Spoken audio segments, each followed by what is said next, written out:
Welcome back to the podcast, everyone. I'm Rebecca Pachorik, and I am so thrilled you're joining us today for what promises to be a truly inspiring conversation. Today, we have a really special guest, Tammy Gegel, the heart and soul behind KC Gegel Publications. Tammy is not only a talented author, but she's an experienced baker and a former first grade teacher. She has a degree in elementary education from The Ohio State University, and she's a proud mother of 4. Tammy's work is really personal and incredibly touching. She wrote her book in loving memory of her youngest son, Austin, who had an incredible passion for animals and nature, and he had a degree in biology and a minor in zoology. Austin's adventurous spirit and dedication to wildlife live on in Tammy's books, where he takes center stage as a zookeeper and a conservationist, sharing his love of animals with young readers. I am so excited for everyone to learn more about her first book, The Weird, Wild, and Wonderful Adventures of Austin the Zookeeper, featuring sloths. We are going to dive into Tammy's incredible journey, the inspiration behind her books, and how Austin's legacy shapes her storytelling. Without further ado, please join me in giving a warm welcome to Tammy Gegel. Tammy, thank you so much for being on the podcast. Did I miss anything in your bio that we need to go with before we get started here? I tried to cover everything. I think you got it. Think I got it? Okay, good. I don't want anyone to miss anything because I love what you're doing so much. This book is just absolutely fabulous. I'm so excited to share this with our listeners. Thank you. Yes. Tell me, you have a degree in elementary education from Ohio State, and you have experience as a first grade teacher. So how does that inform the way that you've structured your books in being able to present educational content to younger children? It helped by allowing me to really think about the logical steps that I needed to take to present the facts. Because if you don't engage children as they're reading or learning, it goes right over their heads and, it doesn't do any good. So. Oh my gosh, yeah. Yeah. And so being an experienced teacher, obviously really going to help you with that. So when you're creating your stories, you know what to look for, how to kind of do it, right. and right. really do it right. That's awesome. So in thinking of being a parent on top of all of that, how did that influence your approach to make those stories both educational and joyful? Like, I know you said that you need to keep their interest, but how do you keep the stories educational but at the same time fun, For me, it was bringing in Austin's excitement and joy in talking about the animals. Okay. And he was kind of quirky and would be, like to tell little jokes and things like that. And especially if he was really excited, he would just be really bubbly and excited about sharing. So I try to keep that in there. I love that. And so injecting his personality a little bit really is kind of the heart of the story, I feel like, too. I love that. So you were telling me off camera in the past about your research process, and I just thought that was the neatest story. I would love for you to tell our listeners a little bit about what you did in order to get all the information, because you can't just up and go, I'm going to write a cute book about a sloth, right? You need to know a little bit about it. Yeah, I started researching, looking for facts and information that we in Ohio don't know about sloths in the wild. And I stumbled on a company or a foundation, the Sloth Conservation Foundation, where a lot of the facts did come from. I did find things elsewhere, but a lot of it came from them. And as I was looking and writing, occasionally, as I was sharing with somebody, they would say, oh, it would be really cool if you could do this. Like, there are QR codes where you can actually see and hear the babies. And I had said, describe the sounds. So one of my friends said, oh, it would be so cool if you could find some way to include that. And I was talking to a different friend later, and she suggested the QR codes. Well, I tried it and it worked. So I love that Yeah, part. I think it's something that most books don't have. Hmm. And in this day and age, with all the technology we have, it was pretty simple to include.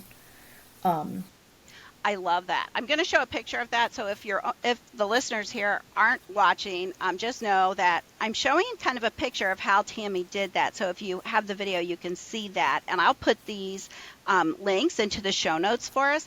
But I loved that, and I found that really unique. But not only unique, but I think that goes back to those first couple of questions of how to keep the kids engaged, because they all are so always on their phones, always on their TVs, their little iPads and stuff.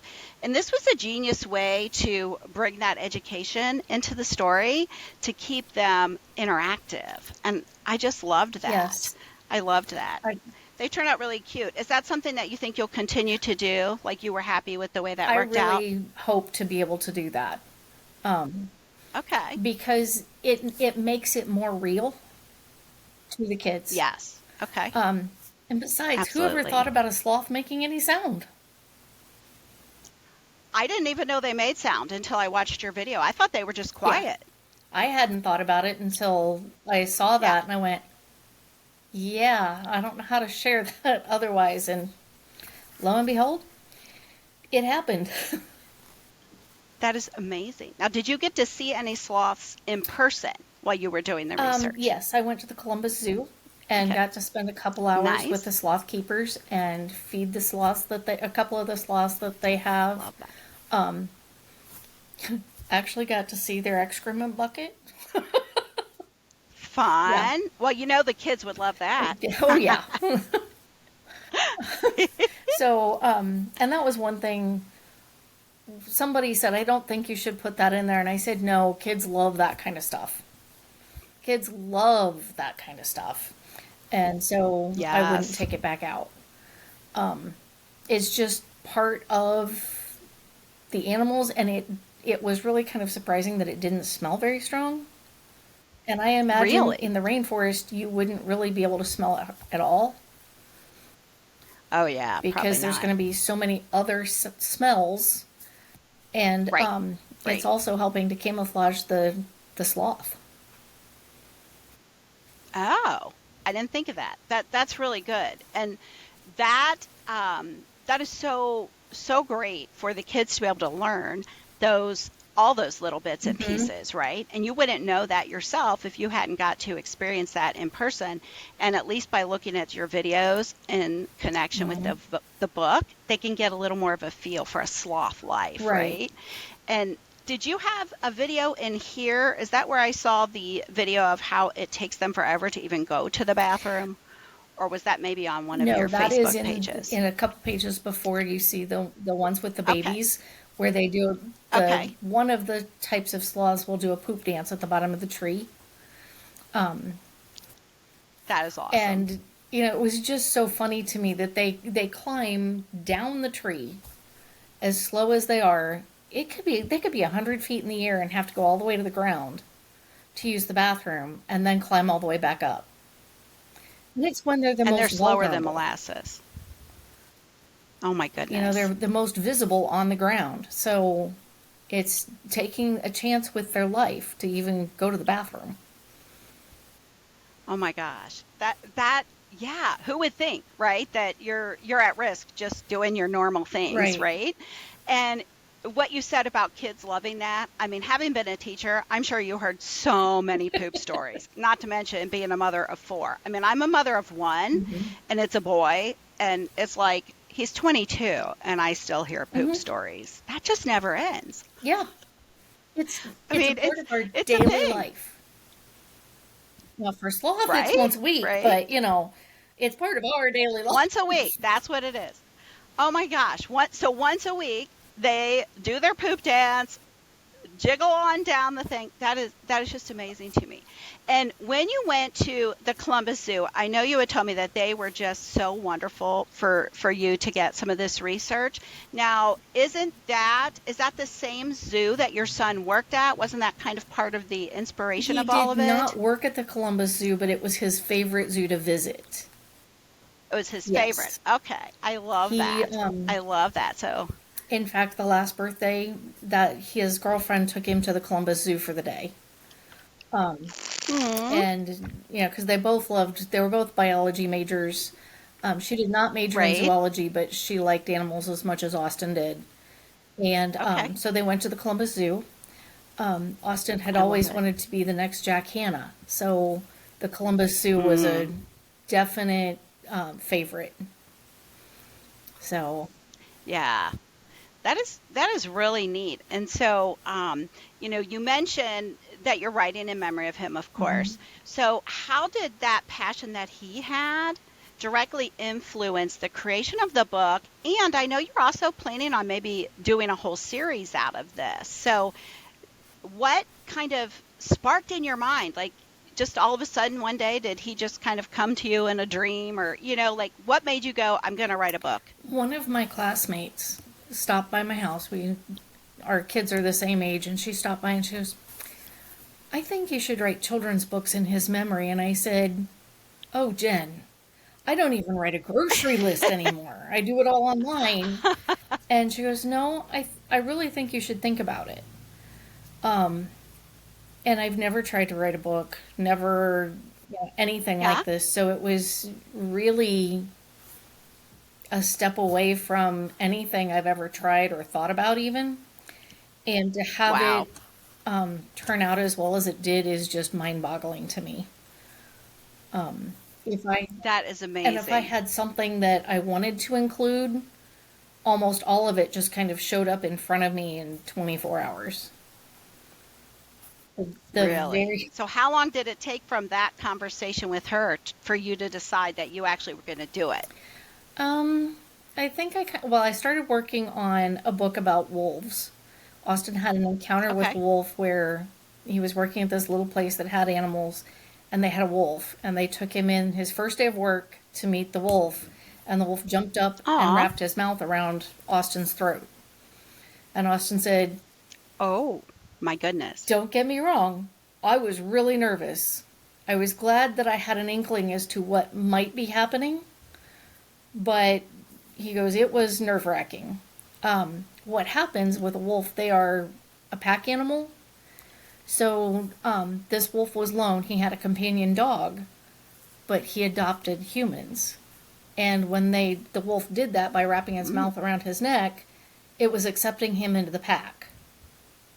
The other option was it was going to Wow. rip his throat out. Those are the So he had a 50-50 chance there. right. And I don't know why Austin Oh my thought he was accepting him, but the wolf did accept him, and they went for a 6 mile walk, and everything was fine. So I had started God. pulling Wow. information for the wolves, and I started seeing sloths. And I Okay. went after a little while. I went, okay, I've seen sloths on Facebook, in games, on Mm. car windows. I mean, just about everywhere. And I went, I'm gonna put the wolf and see what I can find on sloths. And I finished writing the book, and I closed my laptop and I said, it's done. We're not adding anything else. We're going to start editing. And I get on my Mm-hmm. phone for a minute for a break, and I see this post from Mendaya. And I've seen him post things about animals before, and this day he was posting groups of animals and what their names are, Okay. or what the name of the group is. And he finished with a group of sloths. And I went, yeah, I guess I'm not. And I opened the laptop back up and I included that a group of sloths is called a snuggle. And I A a snuggle? snuggle. And I thought it was I too love that. perfect. And I did go ahead and research it, and the Sloth Conservation Foundation had it on their website that a group of sloths is called a snuggle. And I thought, that's what everybody wants to do with a sloth. So it was Mm-hmm. just They're so perfect. cute. So, I love that. I love that. So, I mean, that's interesting that you said how you kept seeing it all over, right? So it's like you just kept getting all of these signs. most authors that I talk to, I mean, they tell me their characters talk to them. They don't tell the story, Right. right? And so, once you start writing and you have these characters, they kind of take over. And it sounds like the sloths were like, yeah, Tammy, you're writing about Right. us. This is not optional, I mean, they just kept coming at you, and then yeah, it's inevitable. An author thinks they're finished, and then you always think of something Yeah. else, right? That you have to write. So the sloths came to you, but originally in thinking of the wolves, you're still you've got all that research Mm-hmm. still, but I believe you told me that there's a different book coming next, if I read everything correctly, that's not going to be the wolf story. So what made you kind of come up then with this next story? As I was working through the book, we had found in Austin's room lots of things that were fox related. Ah, And some of okay. his friends would post things that had foxes and, connect it to Austin. And I'm like, so finally I messaged a friend and I said, what is this? I haven't Yeah. heard about What's the this. deal with the fox? So she goes, oh, it's the funniest thing. Austin had, well, I'm sorry, for Christmas one year, they decided they didn't want to spend money on each other. They wanted to create Okay. something that with stuff they already had. So he decided to let each of his friends know what animal they were most like and what traits they shared. Fine. Okay. And I'm like, that is such an Austin thing to do. I love it. It's cute. So I asked her, I said, well, did he tell you what animal he thought he was most like? And he said yes, or she said yes, it was a red fox. Ah, So, and as I finished, it was about the time I was finishing the basic writing, I started seeing foxes. Red foxes, especially. I love it. So, they've kind of gotten dear to my heart, and that's the topic of the next book. I love it. It's like the red fox is like his spirit animal, Yes. right? And same thing kind of happens. So, now the fox will talk to you as you're writing the fox story. Have you, now that this book is out, have you actually started writing the fox story, or is it sort of still kind of mulling around, I, Like, I know it takes a little yeah. thinking. The beginning of the book it has to be the way it's going to be because it's been there for a year and a half. Okay. I love it. And once I get past that is what's kind of mulling around yet. And I think it's going to trigger by information that I find. Hmm. But it's going to be really interesting, I think, because this one is outside of the zoo. Oh, And okay. That was one of the questions I thought yeah, of. so Okay. it's more about him and Emily. Emily is actually his girlfriend Okay. and not just a coworker in the story. They didn't ever work Gotcha. together, but she wanted to be part of the stories when I asked. And So so fun. with this one, they're going for a walk down to an environmental center that has a lot of land around it, and they spot a fox. And Austin Fun. shouts, "A fox!" and scares it off. Oh my So then they goodness. keep going back to see if they can find it. And I'll let the rest of the story remain. Yes, yes. We don't want to bust the story there. Well, that is really fun. So, no pressure, but do you have any concept of when that one might get released? When you like, do you have any potential goals on that yet? Like next year I'm sometime hoping or by next year at this time. Since now okay. that I have That's one under great. my belt and kind of know the process Mhm. and that kind of stuff, I think it'll be easier. So Okay. that I can, proceed through some things that I stumbled with this time. N- Now you mentioned the illustrator. I believe that or you mentioned Austin's girlfriend. Yes. That is the illustrator, No, right? the illustrator was the younger sister of a friend in high school, Okay. and Austin would go Ah, hang out with okay. this girl after school, and the younger sister would hang out with them, and they would go out in the yard and do I things love it. together, and so Okay. she knew Austin pretty well, and she did a Gotcha. fabulous job with the artwork in this book. there is no doubt who is pictured on the page that it's Austin. I love that. And that just makes it even better because, yeah, I mean, it's really hard to portray a personality in a Yes. drawing, right? And for her to know him, that's got to be the best way Yes. for that to happen. So she was a friend of Mm-hmm. his. And do we think that she will be able to continue illustrating for any of the other books? She has said, at least so far, that she will continue to illustrate for me. So, So at the moment, that's the yes. plan. Of course, we never know what, Unless life is lifing, right? right? And she's excited about the next one. She Good, did put a fox in good, this good. first one, which, there's a picture of a fox, and Yes, I was excited about that. And good. then any books after the one about the fox, we're going to hide a fox in each book. Yes, I love that. Just kind of like a Where's Waldo kind of thing to try to find him. Mm-hmm. And I don't know, we may do a contest. Once you find him, Absolutely. let me know and we'll, I don't know, send a bookmark or something that, Oh, yeah. yeah. There's so many fun things you can do. And, going back to your teaching experience, you already know that's what you have to do, Yes. right? You have to keep engaging the kids the entire time. And from a marketing perspective, I'm always thinking that. I think that's a great idea too, because it's a really good way to tie your series Hmm. together. I mean, obviously you've got Austin tying the whole thing together. It's his weird, wild, and wonderful adventures, right? So there's that. But then there's that little extra piece, right? Yes. And so people will just start knowing to look for the fox. And so that's just another way to keep pulling in that Hmm. educational aspect.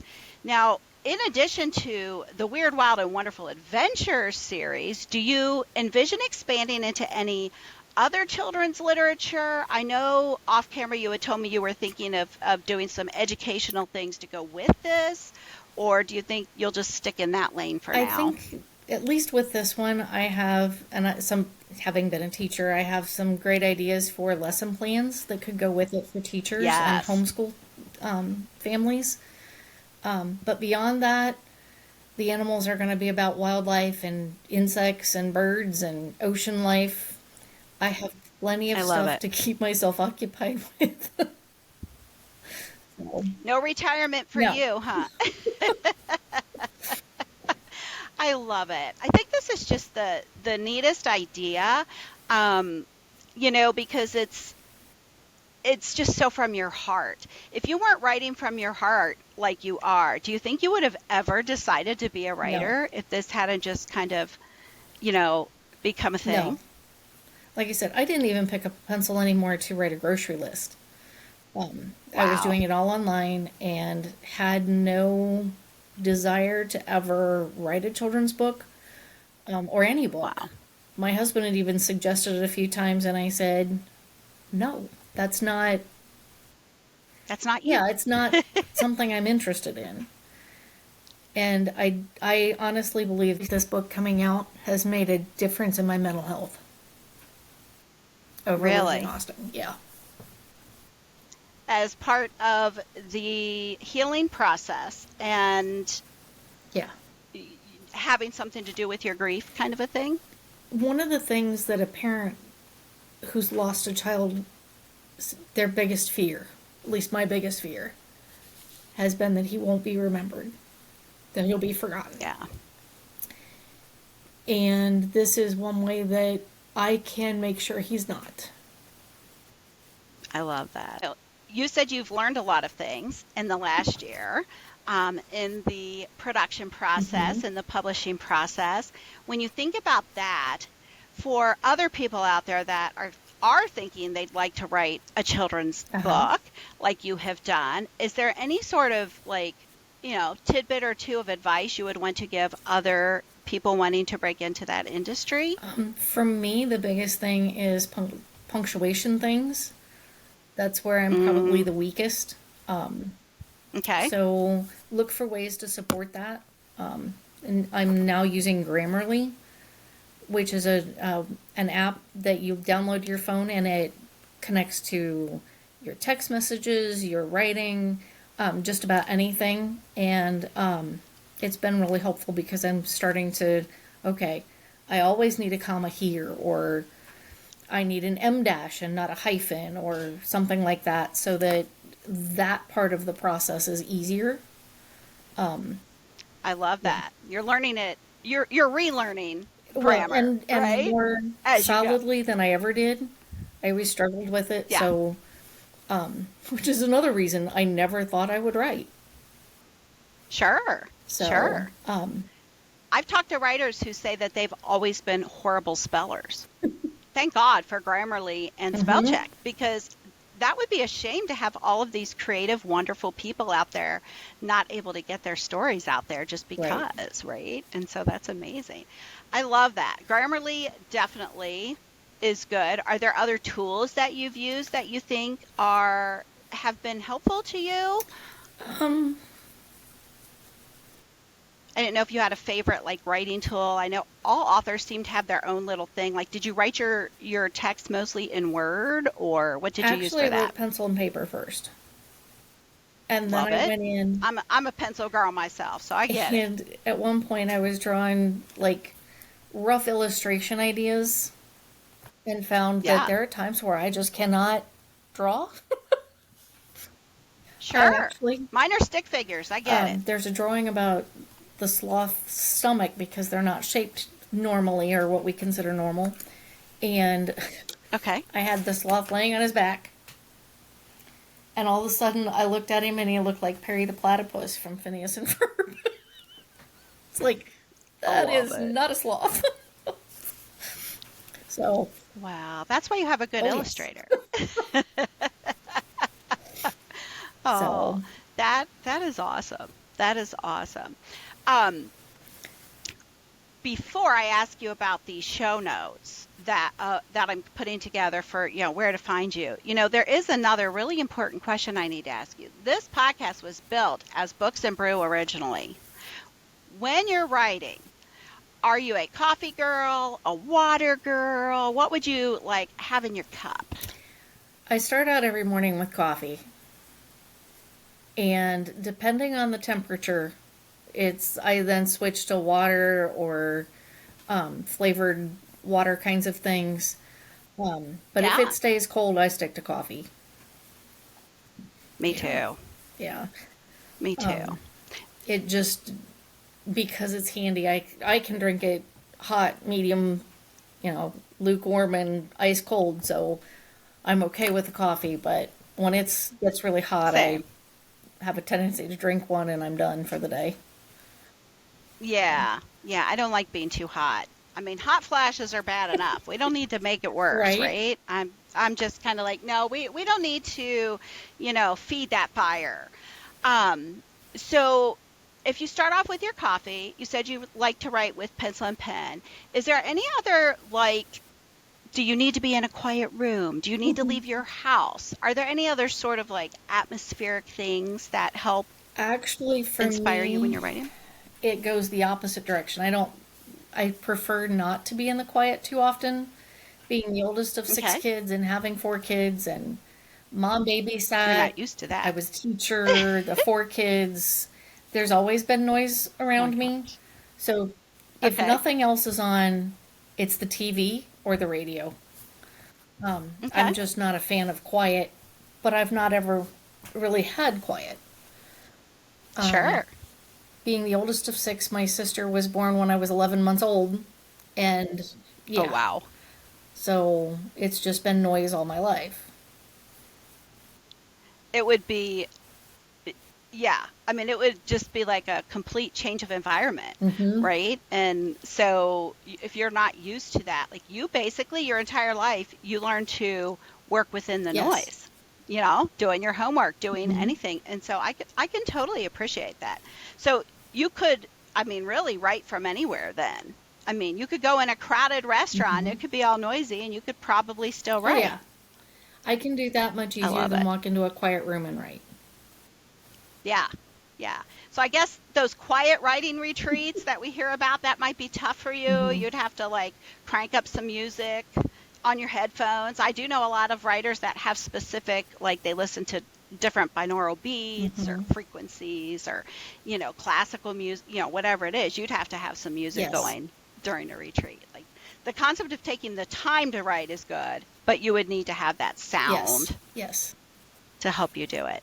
I love that. I love that. So this book is beautiful. I know that right now you have it as a hardback and a paperback. This is the paperback Yes. version. I've seen the hardback version, which is just glorious. Can people get it as an ebook if they go to your author They website at this can. point, or They they can. can? Okay, so you can get it in all formats, which Mm-hmm. I love.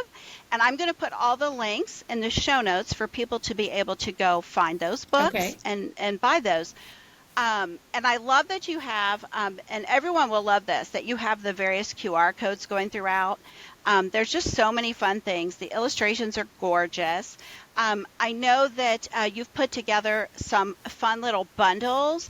Can people order any of your cute, like you have bags and bottles and things? Can people order any of that yet, or is that not quite available to order at the That moment? is not available at the time that we're uh, recording, but I'm hoping by Okay. the end of June that it will be Okay. available. Okay, that's great.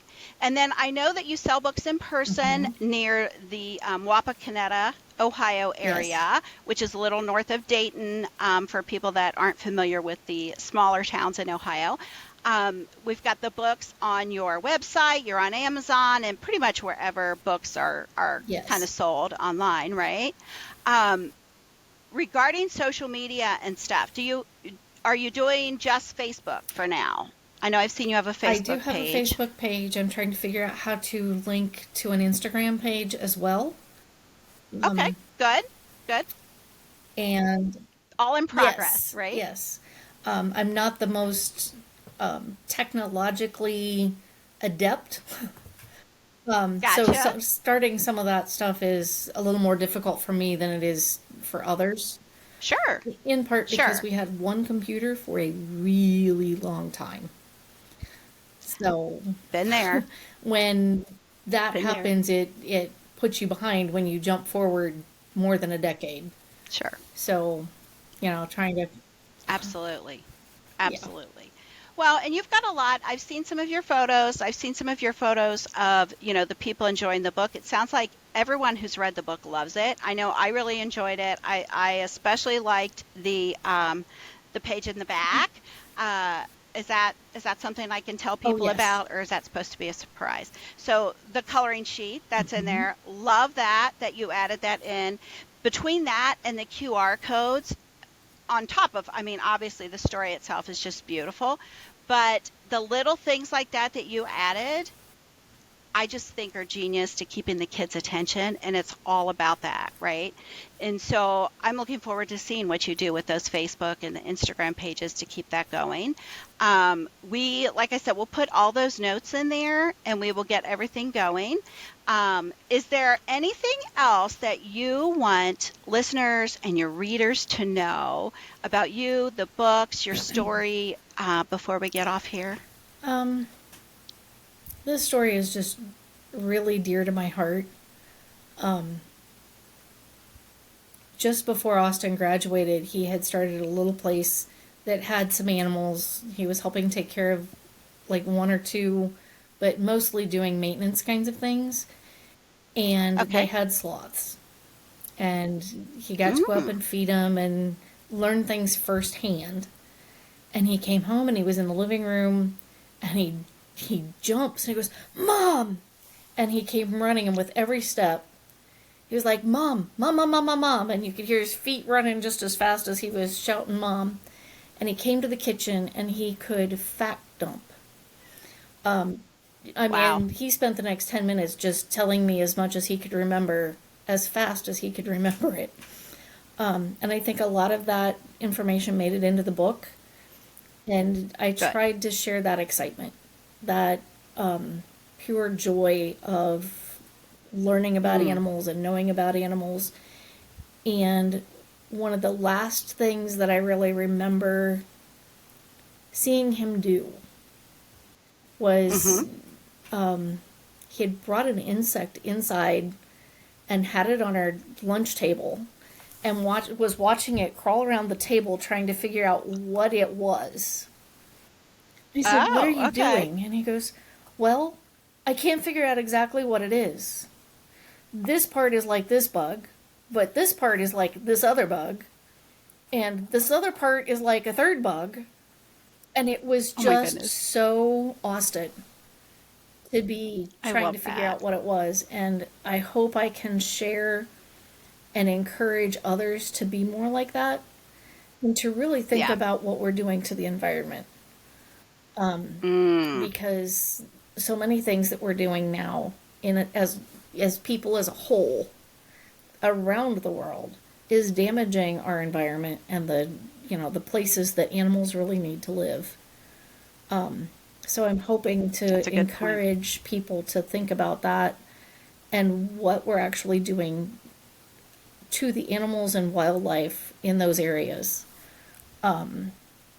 Another area Austin was really frustrated with was bees and not having a lot of Mm. I can't think of the word, like making sure that we weren't spraying a lot of insecticides and killing bees and other things that are Yeah. pollinators, because that's going to affect all of us if we lose our pollinators.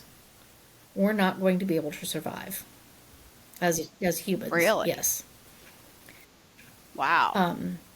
Bees, birds, other insects, the wind are all needed to pollinate the foods that we grow. And without those foods, we won't be here. And that's, That sounds like another book yeah, about the I'm bees. sure it is. It's coming, it's just not there yet. Does your brain feel like it wants to explode sometimes with all the ideas? Yes. Or do you have a spot that you just write them all down so that you've got, like, I call it my parking garage. I have a parking garage of ideas. I don't yet, but I'm sure that Bees is one of a book that's coming, Hmm. Yeah. and probably hedgehogs and tapers. What was that The last last one? one is a taper. I've never heard of that. Yes, they're a very it's some of them are found in Malaysia and some in South America, Okay. and they're just really interesting looking, not very cute, but yet it's one of those that's kind of, as an adult, you think they're so ugly they're cute. Got Like it. babies are Got it. cute, but so yeah, it's all depending on what you know and what you've seen and what kinds of interesting facts show up. I love it. And I have to go look that up now because I need to know what a taper looks like. And when I find it, I will put it in the notes as Okay. well. Well, I thank you so much for being on the show. I know it's always a little scary to start talking about your books and things like that. It gets you're on the spot, right? But I appreciate it, and I know our other authors and listeners are going to really enjoy hearing your story and sharing that moving forward. It'll be so fun several years from now to look back and go, oh, I got to talk to her before she became this famous children's writer. Um, I'll have all the notes, and we will make sure that we let everyone know where to find you, where to find your book, and when your next book is coming out, make sure you tell us, and we'll be sure to share it with the world. Well, thank you. I appreciate it, and I appreciate your time today. That's all for this episode of Authors Allies. We hope you enjoyed our exploration of the literary world. Be sure to stay tuned for our next episode where we'll have more fascinating interviews, book reviews, and marketing tips. Don't forget to subscribe to our podcast on your favorite platform. Leave us a review and share us with a friend. To get your free copy of our ebook, 10 Steps to Your Ultimate Book Marketing Plan, be sure to head over to our show notes. Until next time, happy reading and writing.